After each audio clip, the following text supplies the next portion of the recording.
세례 요한은 헤롯 왕에 의해서 옥에 갇히게 되었고 예수님은 갈릴리에 나타나셔서 하나님의 복음을 전파하십니다. 그때 예수님께서 전파하신 메시지는 때가 찼고 하나님의 나라가 가까이 왔으니 회개하고 복음을 믿으라는 것이었습니다. 이제 예수님께서 구주로 세상에 나타나셨고 이제 십자가에서 죽으시고 난 이후에 부활하시면 재림의 날, 곧 하나님의 영광의 날이 이르기를 얼마 남지 않았음을 예수님께서 아시고 복음을 통해서 구원함에 참여하라고 그렇게 모든 백성들 가운데 이 구원의 길을 외치시고 선포하신 것입니다. 이 복음을 믿는 자는 모두가 구원을 받을 것이요, 예수님은 가는 곳마다 복음을 증거하시고 병든 자들을 고치시는 놀라운 일을 계속적으로 행하셨습니다. 세례 요한의 때는 저물고 바야흐로 예수 그리스도의 때가 되어서 복음의 서광이 세상 가운데 번지기 시작했습니다. 그때 예수님은 복음을 증거하시면서도 예수님이 죽으시고 부활하시면 이제 남겨진 제자들이 하나님의 복음, 교회의 역사를 이루어 가야 되기 때문에 자신의 모든 것을 이어받아서 복음의 역사를 이룰 제자들을 선별하사 부르기를 시작을 하십니다. 그 내용이 본문의 내용입니다. 본문 16절에서 예수님은 시몬과 그의 형제 안드레를 찾아가십니다. 이 시몬은 여러분이 잘 알고 있는 수제자 베드로가 되는 사람입니다. 이 두 형제는 갈릴리 해변에서 그물을 매만지고 있었습니다. 이들의 직업이 어부였기 때문입니다. 어린 시절부터 바닷가에서 자라나 아버지로부터 바닷가에서 금을 던지는 법을 배우고 죽을 때까지 어부로 살다가 어부로 죽을 사람들이 이 베드로와 안드레 형제였습니다. 그날도 여김없이 자신들의 또한 패턴을 따라서 고기를 잡는 일을 하고 또 그물을 매만지는 일을 하고 있을 때 그곳에 예수님께서 그들 가운데 찾아가셔서 말씀을 하십니다. 17절 말씀을 보니까 나를 따라오라, 내가 너희로 사람을 낚는 어부가 되게 하리라, 이렇게 말씀하셨습니다. 평생 동안 고기만 잡는 사람에게, 어부로 살아가는 사람에게 이제 그 모든 것 그만두고 이제 사람을 낚는 일, 영혼을 구원하는 일, 회개하여 복음을 믿고 천국의 역사를 이루는 일에 함께 동참하라고 그들을 불러내고 계시는 겁니다. 어부로 살아가는 사람이 그 일상의 모든 것을 부인하고 전혀 다른 길로 가는 것은 어려운 것입니다. 어느 정도 비슷한 것이 있어야 되는데 예수님의 부르심을 따라가는 것은 한 번도 경험해 본 적이 없는 것이고 예수님이 누구신지 알고 그 길을 따라갑니까? 그런데 오늘 예수님이 부르시자 18절 말씀에 곧 그물을 버려두고 따르니라, 이렇게 결론적으로 말씀을 하고 있습니다. 그리고 19절에 보니까 예수님은 이번에는 세베대의 아들인 야고보와 그 형제 요한을 향해서 그들을 불러내십니다. 그들도 그물을 기우며 매만지고 있을 때였습니다. 그들을 예수님은 제자로 불러내십니다. 이들도 어부입니다. 그런데 이들을 불러내자 그들이 예수님을 따르기 시작을 합니다. 20절 말씀을 보니까 곧 부르시니 그 아버지 세베대를 품꾼들과 함께 배에 버려두고 예수를 따르니라, 이렇게 기록을 하고 있습니다. 여러분, 왜 베드로와 안드레 형제 그리고 야고보와 요한 형제가 평생 동안 해야 할 어부 일을 그만두고 그 즉시 예수님을 따랐을까? 의문이 들지 않겠습니까? 여러분, 누군가가 찾아와서 여러분의 인생에 한 번도 하지 못한 일로 부를 때에 지금까지 해왔던 생계의 모든 일을 버려두고 불확실한 그것을 위해 여러분의 모든 것을 다 쏟아내어 따라갈 수 있겠습니까? 우리가 이 말씀을 보면 잘 이해가 되지 않죠. 와, 예수님이 이렇게 말씀하셨는데 그냥 순종했단 말이야? 그러나 우리가 분명한 것을 이해하려면 누가복음 5장의 말씀을 보면 됩니다. 그때 예수님께서는 복음을 증거하고 계셨고 수많은 무리들이 예수님 앞에 찾아왔습니다. 너무나 많은 사람들이 밀접해서 들어오니까 예수님께서 그때에 한 배를 지정하시고 그 배 위에 올라가서 바다에 띄어진 배 속에서 그 많은 청중들을 향해서 하나님의 복음을 전파하셨습니다. 그때 예수님께서 타신 그 배가 바로 시몬 베드로의 배였다고 성경은 기록을 하고 있습니다. 그때 예수님께서 말씀을 전하셨고 그 말씀 전하시는 내용을 그곳에 있던 베드로가 들었습니다. 여러분, 예수님께서 회중들에게 하시는 말씀을 들을 때 베드로가 어떤 생각을 했겠습니까? 예수님의 말씀에 감동을 받을 수밖에 없었을 것입니다. 한 번도 들어본 적이 없는 능력 있는 그 말씀에 그의 심령이 움직이고 있을 것입니다. 마가복음 1장 22절에 보니까 예수님의 말씀을 이렇게 표현합니다. 무사람이 그의 교훈에 놀라니 이는 그가 가르치시는 것이 권위 있는 자와 같고 서기관들과 같이 아니함일러라. 그 당시에 하나님의 말씀을 가르치고 지도하는 자들, 그들과는 전혀 비교할 수 없는 영적인 능력과 힘이 예수님의 말씀 가운데 있었다는 것이죠. 말씀의 능력이 강하게 나타나는 그 배 위에서 시몬 베드로가 하나님의 말씀을 들었어요. 그래서 그의 마음이 흔들리기 시작하죠. 이는 누구이기에 이렇게 능력 있는 말씀을 전하는 것인가? 그때 예수님께서는 말씀을 다 증거하시고 난 이후에 시몬 베드로를 바라보시면서 이런 말씀을 전하십니다. 깊은 데로 가서 그물을 내려 고기를 잡으라. 당시 베드로의 상황은 처참한 지경이었습니다.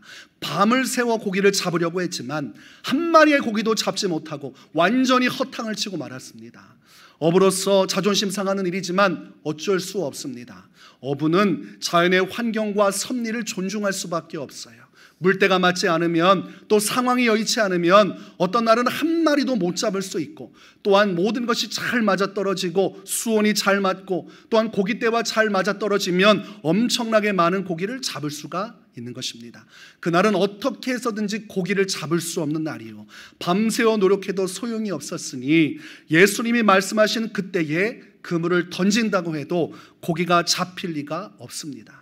상황적으로 예수님의 명령은 부당한 명령이고 그리고 잘못된 명령입니다. 그런데 베드로는 그 예수님의 말씀을 그냥 흘려 지내지 않습니다. 왜냐하면 예수님께서 하시는 복음의 말씀을 듣고 그의 마음에 움직임이 있었기 때문입니다. 이분이라면 뭔가 다른 일을 이루지 않겠는가? 그래서 무엇이라 말합니까? 누가복음 5장 5절에서 시몬 베드로가 예수님의 말씀에 이렇게 화답합니다. 선생님, 우리들이 밤이 새도록 수고하였으되 잡은 것이 없지만은 말씀에 의지하여 내가 그물을 내리리이다. 지금 상황적으로는 아무것도 잡을 수 없는 것이 분명하고 저는 그것을 확신하지만 당신의 말씀이라면 제가 한번 믿음을 가지고 던져보겠습니다. 오직 당신의 말만 의지해서 던지는 것이니 제가 이 그물을 마음껏 내리리이다. 그리고 힘차게 그물을 던져 넣습니다. 그리고 결과가 어떻게 됐습니까? 성경은 누가복음 5장 6절에 말씀합니다. 그렇게 하니 고기를 잡은 것이 심이 많아 그물이 찢어지는지라. 여러분, 그물이 찢어질 만큼 많은 고기를 잡았다고 성경이 증거합니다. 있을 수 없는 일입니다. 물고기들이 갑자기 생겨난 것도 아니고 바닷가에서 나타나지 않은 고깃대가 어디서 잡혔습니까? 이것을 설명할 방법은 없어요. 그러니까 기적인 것입니다. 그 짧은 순간에 그물에 엄청난 양의 물고기가 잡혔고 베드로가 충격을 받습니다. 자신은 지금까지 고기를 잡았지만 이렇게 자연 환경에 역행하는 결과를 본 적이 한 번도 없기 때문입니다. 그가 심장이 두근두근거리고 쿵쾅거리는 가운데서도 이 그물을 어떻게든 끌어올렸기 때문에 내려놔야 되지 않겠습니까? 그때 함께 동업하는 조업하는 무리를 향해 크게 손짓을 해서 그 배를 불러내어 이 2배의 그물을 쏟아내게 됩니다. 얼마나 많은 고기가 잡혔는지 2배가 가득 채워졌고 가라앉을 지경까지 물고기가 잡혔다고 성경은 기록을 하고 있습니다. 이것은 우연일 수가 없고 필연임을 베드로는 알고 있죠. 그리고 베드로는 그 순간 하나님의 성령의 감동을 받고 이분이 바로 자신의 구원자이시요 하나님의 아들 그리스도이심을 확신하게 됩니다. 그래서 누가복음 5장 8절을 보면 이 천하의 베드로가, 거친 남자 베드로가 이 예수라는 청년 앞에 굴복을 하기 시작을 합니다.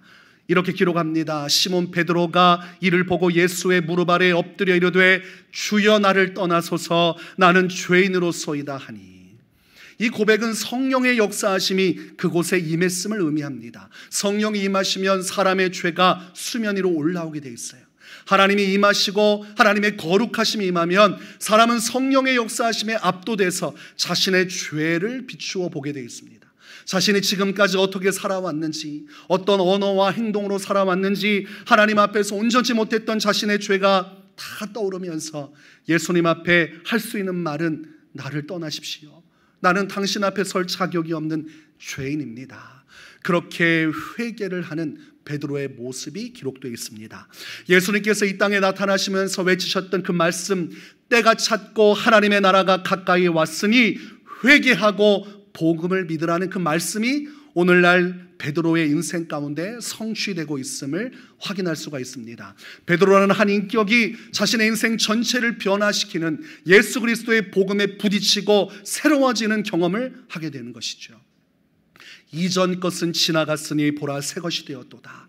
전에는 오직 자기 자신을 위해 살아왔던 베드로가 예수님 앞에 굴복하기 시작하고 예수님의 말씀에 엎드리기 시작하는 기적의 역사가 일어났습니다. 그러니 예수님께서 그때 나를 따르라는 말씀이 그의 심령에 박혀서 네 하고 순종할 수 있었던 것입니다.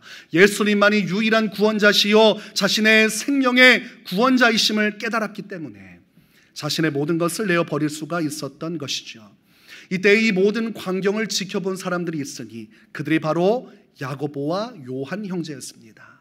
이 모든 상황을 지켜봤던 이유는 그들이 베드로와 안드레와 같이 함께 어부 생활을 하고 함께 동업을 하는 관계였기 때문에 그곳 그 장소에 야고보와 요한도 있었습니다. 베드로가 너무나 많은 물고기를 잡아서 다른 배를 손짓으로 불러냈을 때 그 배가 바로 야고보와 요한의 배였어요. 그러니까 수많은 물고기가 쏟아지는 것을 야고보와 요한도 보았고 베드로가 굴복하여 예수님 앞에 엎드리는 장면도 이 야고보와 요한이 보았습니다. 이 초자연적인 역사와 성령의 임하심을 보고 있는 그때에 이렇게 기록하지요. 누가복음 5장 9절과 10절에 이는 자기 및 자기와 함께 있는 모든 사람이 고기 잡힌 것으로 말미암아 놀라고 세베대의 아들로서 시몬의 동업자인 야고보와 요한도 놀랐습니다. 베드로도 놀라고 그의 형제 안드레도 놀라고 그들과 함께 일평생 고기를 잡아왔던 야고보와 요한 형제도 놀라운 하나님의 역사가 그곳에 임했습니다. 그때에 베드로를 불러내신 그리고 안드레를 불러내신 예수님은 그곳에 그 역사를 바라보고 숨죽이고 있는 야고보와 요한도 불러내신 것입니다. 누가복음 5장 10절과 11절에 이렇게 기록을 합니다. 무서워하지 말라 이제 후로는 내가 사람을 취하리라 하시니 그들이 배들을 육지에 대고 모든 것을 버려두고 예수를 따르니라. 오늘 이 4명의 제자들이 예수님을 한날 한시에 만났습니다. 근데 특징적인 것이 있습니다. 본문 18절에 보니까 그물을 버려두고 따르니라. 그리고 20절에 보니까 곧 부르시니 그 아버지 세베대를 품꾼들과 함께 버려두고 예수를 따르니라. 예수님께서 부르실 때에 자신이 지니고 있고 소중하게 여기던 모든 것을 다 버리고 오직 예수님 한 분만을 따르는 이 제자들의 모습을 확인할 수가 있습니다. 이들이 버린 것은 배 2척과 그물이지만 그들의 인생에서는 가장 소중한 것이었습니다. 그들의 인생의 전 재산이었습니다. 어부일을 하는 사람에게 제일 중요한 것은 배입니다. 그 배 하나 얻기 위해서 평생을 물질을 하고 그 돈 모아서 배를 타고 선장이 되는 것, 그것이 고기 잡는 사람들의 꿈입니다. 이 모든 것을 베드로와 그리고 나머지 제자들이 다 버려두고 그 그물마저도 다 내려놓고 생계수단도 그들의 미래도 내려놓고 오직 한 분이신 예수님만을 바라보고 그 뒤를 따르는 제자들의 모습을 확인할 수가 있습니다. 누가복음 10장 28절에 베드로가 예수님께 이런 말씀을 합니다. 베드로가 여짜오되 보옵소서 우리가 우리의 것을 다 버리고 주를 따랐나이다.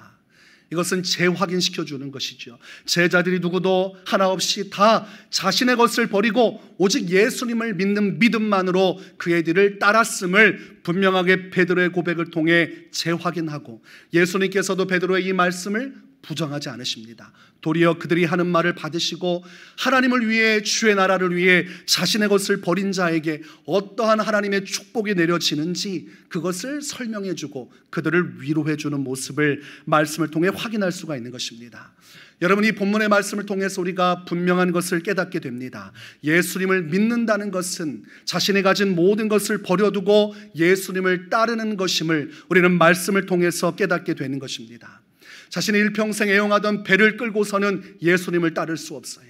예수님께서 산과 들로 사람들이 있는 곳으로 나가 복음을 증거하신 그곳에 그 배를 붙들고는 따라갈 수가 없습니다. 배는 바다 위에서만 떠다니지 산과 들에서 있을 수가 없어요. 그러니 배를 버리고 갈 수밖에 없는 것이죠.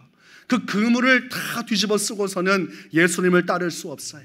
예수님이 가시는 그 십자가의 길, 좁은 문으로 들어가는 그 길을 그물을 들고 쫓아가다가는 좁은 문을 통과하지 못하기 때문에 결과적으로는 배도 버리고 그물도 버리고 그저 단신의 몸으로 믿음만 가지고 예수님을 따라가는 제자들의 신앙을 우리는 말씀을 통해 확인할 수가 있는 것입니다. 이들이 왜 배를 버릴 수 있고 이들이 왜 그물을 버릴 수 있었는가? 예수님의 가치를 깨달았기 때문입니다.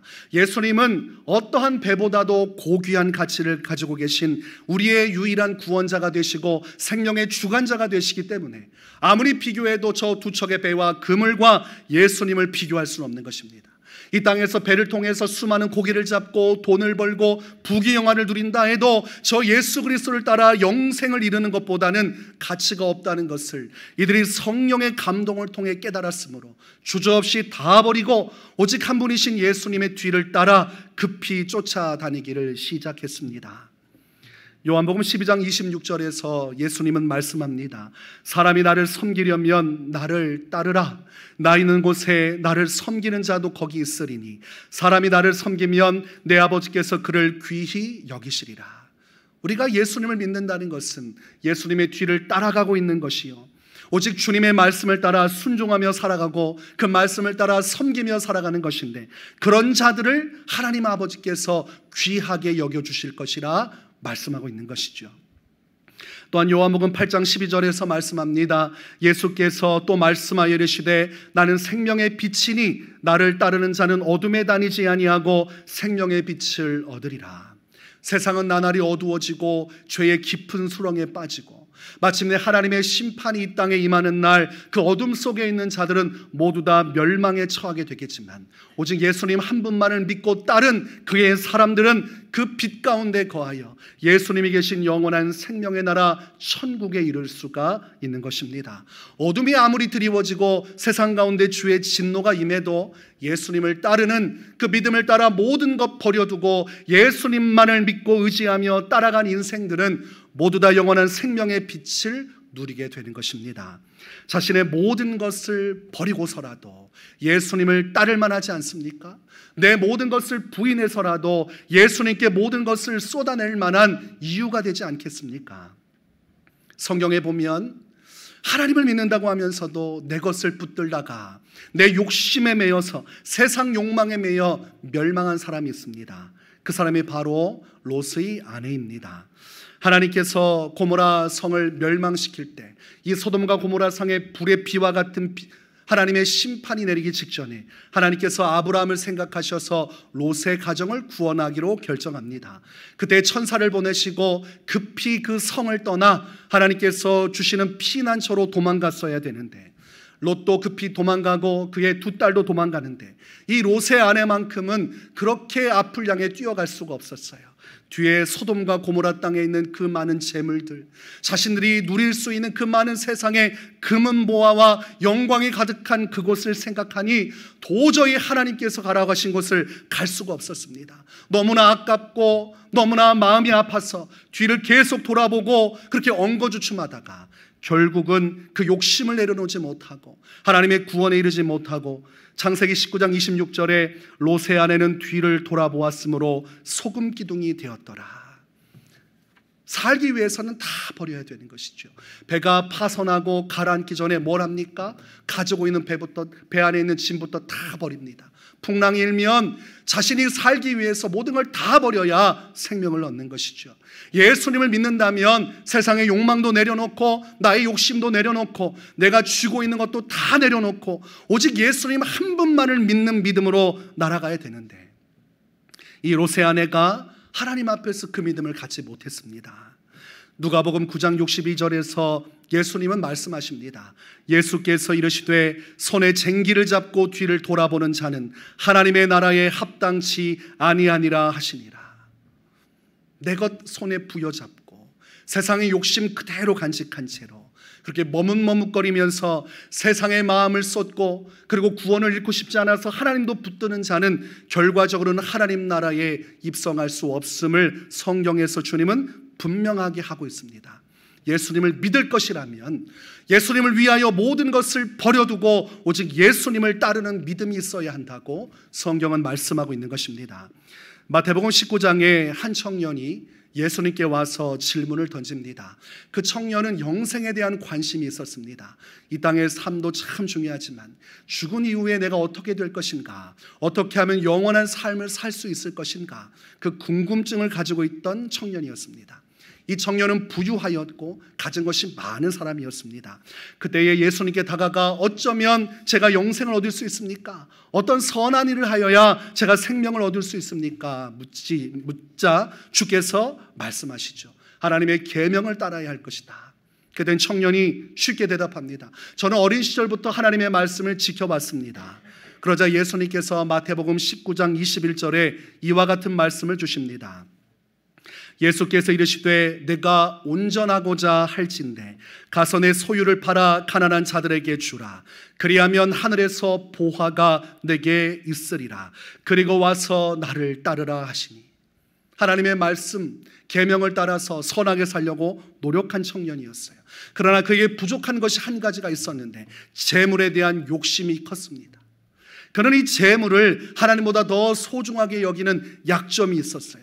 그래서 예수님은 너가 진정으로 하나님의 영생에 참여하고 네가 나를 따르기 위해서는 네 마음속에 놓지 못하고 있는 그 재물을 내려놓아야 온전히 오늘부터 나를 따를 수 있을 것이며 이제 결단하여 믿음으로 다 버려두고 오직 믿음을 따라 나를 향해 나와야 할 것이다. 이렇게 말씀하셨습니다. 하나님의 말씀을 잘 지켰고 말씀대로 살았다고 자부했던 이 청년이 여기에서 걸리게 됐습니다. 돈 문제는 생각하지 않았어요. 세상에서 가지고 있는 돈을 누리고 이 돈을 어떻게든 놓치지 않으려고 했던 것이 청년의 마음이었어요. 내가 이 돈 가지고 잘 먹고 잘 살고 원하는 것을 다 이루고 그리고 이 땅에서 행복하게 살고 더 나아가서 천국도 가고자 했던 마음이 이 청년에게 있었습니다. 이 청년은 생각하는 거죠. 왜 예수님을 따르는데 이 재물이 문제가 된단 말인가? 이 돈은 내 돈인데 왜 하나님께서 이것을 자꾸 이렇게 청산하라 말씀하시는가? 이 돈도 내가 다 가져가고 천국도 내가 갈 것이다. 이런 마음을 가지고 있어서 아무것도 버리지 않겠다고 생각을 하니 결국은 근심하다가 돌아가게 됩니다. 평생 하나님의 말씀을 따랐다고 자부했지만 결과가 어때요? 구원자이신 예수님의 말씀에 순종하지 않았습니다. 말씀대로 살았다고 자부했지만 결과적으로 돈 문제가 부딪히니까 순종하지 못하는 것을 볼 수가 있죠. 돈에 걸려 넘어지고 마는 인생들이 너무나 많습니다. 사도행전 5장에 보면 아나니아와 삽비라 부부가 있습니다. 이때의 성령의 강권하심을 통해서 초대교회가 부흥하기 시작했고 수많은 유대인들이 예수 그리스도의 복음을 믿고 구원을 받았고 교회 안으로 들어왔습니다. 그때의 초대교회 성도들은 가지고 있는 모든 것을 팔아서 그것을 사도들의 발 앞에 놓았고 이것을 구제하는 일과 하나님의 복음 사역을 위해 다 쓰도록 했습니다. 공동으로 함께 지내며 함께 먹고 나누며 곧 임박한 예수님의 재림의 날을 준비하고 있었습니다. 그때 모든 성도들이 자기의 소유를 팔아서 아낌없이 다 주를 위해 바치고 있을 때 이 아나니아와 삽비라 부부가 엉뚱한 행동을 하기 시작해요. 자신의 땅을 다 팔고 나서 그 받은 돈의 일부를 몰래 숨기고 착복한 이후에 나머지만을 하나님께 바칩니다. 그리고 베드로 앞에서 거짓말로 하죠. 저희는 다 드렸습니다. 그리고 그날에 그 부부가 각자마다 베드로에게 와서 거짓말하다가 결과적으로 그곳에서 죽고 맙니다. 사도행전 5장 4절을 보니까 아나니아가 이 말을 듣고 엎드러져 혼이 떠나니 이 일을 듣는 사람이 다 크게 두려워하더라. 오직 그때의 예수님을 믿는 사람들은 자신의 모든 것을 버리고 온 사람입니다. 유대인들 사회에서 예수님을 믿는다는 것은 목숨을 잃어버리는 것이고 공동체에서 출교당하는 것입니다. 그들은 자신의 인생 전체를 걸고 오직 예수님 한 분을 위해서 다 버려두고 믿음만을 가지고 온 성도들이요, 그곳에서 자신의 재물마저도 아끼지 않고 주께 다 바치는 온전히 제자들과 같이 사도들의 길을 따라 예수님 한 분을 위해 다 버리고 온 성도들의 거룩한 모임이 교회였건만 이 부부가 그곳에서 물을 흐리는 일을 한 것이죠. 하나님보다 재물을 더 사랑하고 하나님을 믿는다고 하지만 재물은 놓지 못하고 예수님을 믿는다고 하지만 이 재물만은 절대로 포기할 수 없는, 하나님께서 원치 않는 변질된 믿음을 가지고 교회 안에 이들이 자리를 잡게 되자 이것이 곧 성령을 속인 것으로 판단되어 하나님의 심판을 받게 됐습니다. 교회의 순수한 믿음이 훼손되는 것을 막기 위해 하나님께서 그들을 징계하신 것입니다. 예수님을 믿는 것은 오직 모든 것을 버리고서라도 예수님 한 분만을 따르는 것을 의미하는 것이요, 그 믿음을 가지고 초대교회는 목숨을 바치고 주를 위하여 오직 하나님의 나라를 위해 하나님 앞에 순수한 결단을 따라 예수님만을 따르는 자들이 모여들었던 거룩한 성도들의 모임이었습니다. 여러분, 원숭이 잡는 법을 아십니까?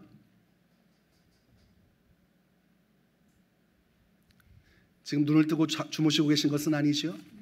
원숭이 잡는 법을 아십니까? 3단계로 아주 쉽다고 그럽니다. 1단계가 입구가 좁은 주머니 안에 원숭이가 좋아하는 먹이를 넣어둔다. 2단계는 주머니를 묶어두고 원숭이를 기다린다. 3단계는 원숭이가 주머니에 손을 넣어 먹이를 꺼내려 하면 가서 잡는다. 되게 쉽지요?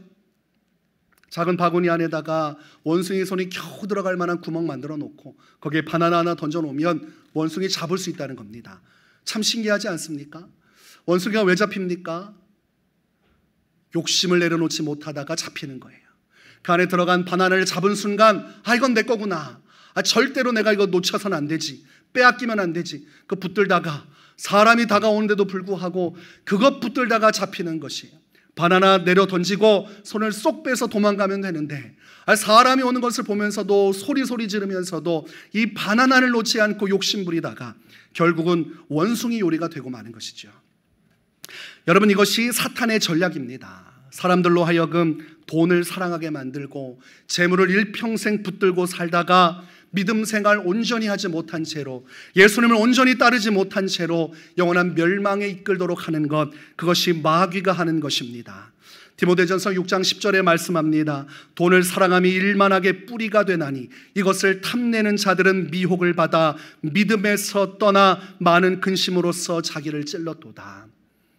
돈을 사랑하고 예수님을 믿는 믿음 안에서 이 돈, 재물에 대한 욕심을 내려놓지 못하고 재물을 따라 살아가다 보면 결국은 그것이 발목을 잡게 되고 결국은 믿음에서 떠나게 만든다고 성경은 경고를 하고 있습니다.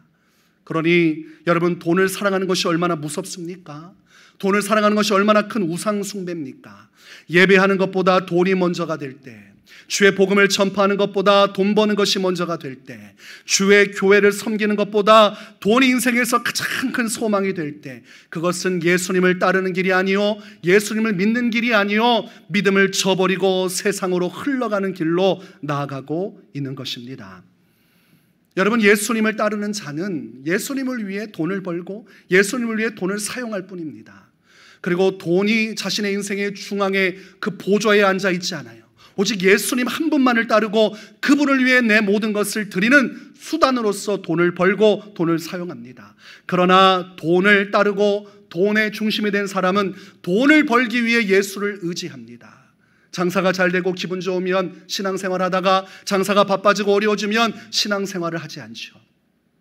왜 그렇습니까? 예수님을 따르는 것이 아니라 돈을 따르기 때문입니다. 돈을 따르는 자는 예수님을 따르지 않은 것이기에 영원한 하나님 나라에 들어갈 수가 없습니다. 그래서 예수님을 믿으려면 확실하게 믿어야지. 재물을 붙들고 돈을 사랑하는 마음으로 신앙생활하면 결국은 아무것도 얻지 못한 채 하나님의 심판대 가운데 나가게 됩니다. 우리가 예수님을 믿는다는 것은 모든 것을 버리고서라도 오직 예수님 한 분만을 따르겠다는 확고한 우리의 고백이 있어야 되고 그 고백을 따라 우리가 믿음으로 살아가야만 하는 것입니다. 누가복음 14장 26절 27절에 이렇게 말씀합니다.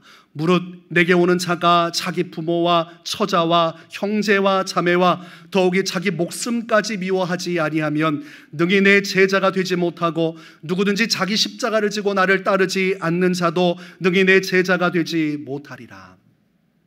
예수님 한 분만을 믿고 따르는 그 길에 어떤 것도 거치는 것이 되어서는 안 된다는 것입니다. 나를 낳아주고 길러주신 그 부모님일지라도, 내가 사랑하는 처자식일지라 할지라도, 그리고 나의 사랑하는 가족, 형제와 자매라 할지 뭐라도 예수님을 믿고 따르는 그 길에 방해가 돼서는 안 되죠.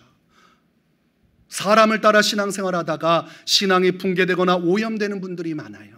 가족들이 신앙생활하는 거 싫어하고 예배생활하는 거 싫어하면 그들이 원하는 대로 신앙생활을 다 산산조각 내서 주변 사람들이 좋아하는 만큼만 신앙생활하는 자들이 있습니다.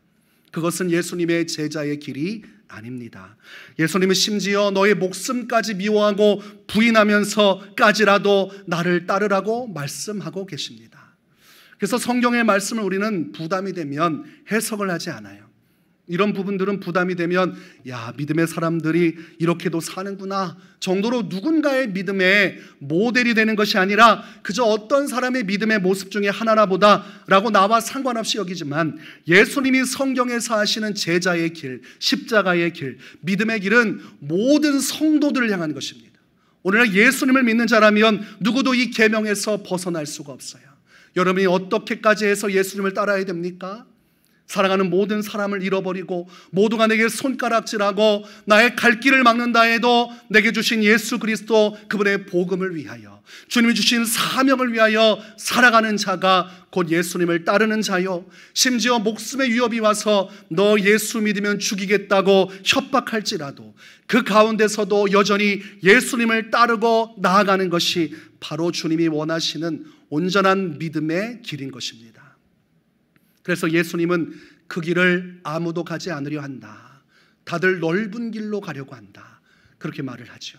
그러나 생명의 길은 좁은 문, 좁은 길에 있어서 아무도 가지 않은 그 협착한 길을 통해서 오직 예수님을 따라서 내 모든 것 내려놓고 주의 복음을 위해, 주의 나라를 위해 그분 한 분만을 따라가는 믿음의 길을 가는 자에게 곧 영생의 문이 열려질 것이라고 이야기하게 될 것입니다. 마지막 날에 수많은 사람들이 외치겠지요. 주님, 나를 알지 못하십니까? 내가 교회에서 신앙생활도 하고 여러 가지 봉사생활도 하고 그래도 내가 예수 믿는다고 고백도 했는데 내가 천국에 가야 하지 않겠습니까? 그때 불법을 행하는 자들아, 내게서 떠나가라.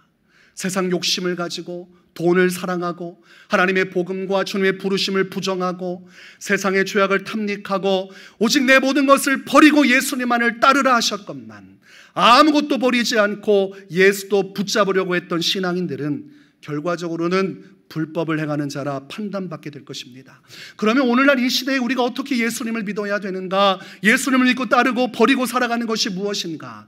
갈라디아서 2장 20절 말씀이 분명하게 우리가 어떤 믿음으로 살아가야 할지 정확하게 알려줍니다. 내가 그리스도와 함께 십자가에 못 박혔나니 그런즉 이제는 내가 사는 것이 아니요 오직 내 안에 그리스도께서 사시는 것이라.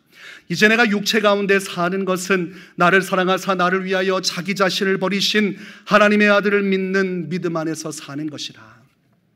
모든 것을 버리고 예수님을 따른다는 것은 곧 예수님만이 십자가에서 죽으신 것이 아니라 우리도 예수님과 함께 십자가에 죽는 것입니다. 내가 예수님을 믿기 전에는 나의 미래와 나의 소망을 위해, 나의 성공과 나의 부귀영화를 위해 살았다면 이제는 예수님을 믿은 순간 예수님과 함께 십자가에 죽어 이전에 나는 죽어 사라지는 것입니다. 전에 내가 어떤 마음을 품고 어떤 생각을 가지고 있던지 나의 욕심도 다 죽고 이제는 오직 한 사람만 남는데 나의 구주 되신 예수님만을 위하여 살겠노라. 나의 모든 꿈도 소망도 나의 구주 되신 예수님을 위하여 다 아낌없이 바치겠노라는 그 믿음을 가진 자가 천국의 문을 여는 것입니다. 지금 여러분이 예수님을 믿으면 여러분의 모든 이전의 삶은 사라지고 오직 무엇만 남습니까? 예수님께서 여러분에게 주신 사명만 남는 것이죠. 오직 내가 무엇을 위해 주님을 기쁘시게 할까? 어떤 길로 나아갈까? 주님이 말씀하시면 그 어떤 것이든 순종하겠습니다. 이 믿음을 가진, 나는 죽고 내 안에 예수님만 사시는 믿음을 가진 자가 영원한 천국에 들어가는 것입니다. 그런 마음속에 생각이 들겠죠. 목사님, 누가 그러면 천국에 들어갑니까? 그때 제자들도 동일한 얘기를 했어요. 부자 청년의 이야기를 듣고 그러면 주님 누가 천국에 가겠습니까? 그러나 예수님이 말씀하시죠. 하나님으로서는 다 하실 수 있다. 성령의 감화와 감동이 임하시고 하나님의 은혜가 임하시면 내 모든 것 다 버려두고 예수님을 위해 살아갈 수 있어요. 성령의 은혜가 여러분을 붙들어 주시면 일평생 나를 위해 십자가 지신 예수님만을 위해 내 재물이라도 주님이 원하시면 다 바쳐드리고 내 목숨마저도 아끼지 않고 다 바치면서 예수님을 위해 살아갈 수 있는 것입니다. 여러분, 오늘 예수님이 부르신 야고보, 그리고 베드로, 또 안드레, 또한 요한, 그들의 인생이 어떻게 됐습니까? 그들은 그날 예수님의 부르심을 받고 오직 예수님만을 따르기 위해 모든 것을 버렸어요. 심지어는 가족들마저도 버리고 복음을 위해 순종하고 나아갔고, 그들의 인생의 마지막이 어떻게 되어졌습니까? 야고보는 초대교회 당시 헤로드 왕이 교회를 핍박할 때 참수형을 당해서 가장 먼저 순교를 당한 사도입니다. 그리고 베드로는 네로 황제의 박해 때에 로마에서 고통을 피하기 위해 피신 가다가 다시 로마로 들어가시는 예수님의 환상을 보고 다시금 뉘우치는 마음으로 로마로 돌아가서 결국은 십자가에 거꾸로 못 박혀 순교를 합니다. 그리고 베드로의 형제인 안드레는 마케도니아 지역에서 X자 형태의 십자가에 못 박혀 순교하였습니다. 야고보의 형제인 요한은 반모섬의 유배당에서 그곳에서 외로운 시간을 보냈지만 요한계시록을 기록하고 순교자 못지않은 박해와 핍박을 견디면서 죽을 때까지 오직 주님을 따라다니며 그 믿음을 따라 살아갔습니다. 오늘날 예수님을 믿는다고 하지만 세상의 재물에 마음이 빼앗기고 내 어느 것 하나 희생하지 못하고 어느 것 하나 내어드리지 않으면서도 천국을 가고자 하는 성도들이 있습니다. 그 성도를 누구도 천국에 갈 수 없습니다.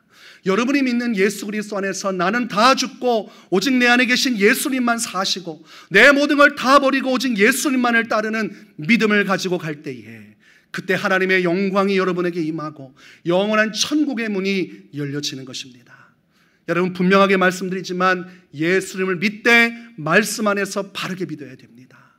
세상적으로 방탕하고 방종하고 나의 욕망을 추스리며 믿는 것이 아니에요. 모든 것을 다 버려서라도 오직 예수님 한 분만을 믿는 것이지요. 빌립보서 3장 8절에서 사도 바울은 이런 고백을 합니다. 또한 모든 것을 해로 여김은 내 주 그리스도 예수를 아는 지식이 가장 고상하기 때문이라. 내가 그를 위하여 모든 것을 잃어버리고 배설물로 여김은 그리스도를 얻고. 여러분, 예수님을 얻기 위해서는 다 버려야 합니다. 따라서 해보겠습니다. 예수님을 따르려면 내 모든 것을 버릴 수 있어야 합니다. 주님이 원하시면 모든 것을 내어드릴 수 있어야 합니다. 그것이 성경에서 믿음으로 살았던 선진들의 삶이었고 여러분들도 그렇게 살기를 바랍니다. 그래서 마지막 날 주님이 여러분을 아시고 여러분이 주님을 알고 주님과 여러분이 함께 그곳에 있는 영원한 천국의 영광, 주여 죽을 때까지 내 모든 것 다 주께 바치고 이제 나는 십자가에서 죽고 한 분이신 예수님을 믿는 믿음으로만 오직 주를 위해서만 살아가겠습니다. 이 고백을 따라 살아가시기를 주의 이름으로 축원합니다.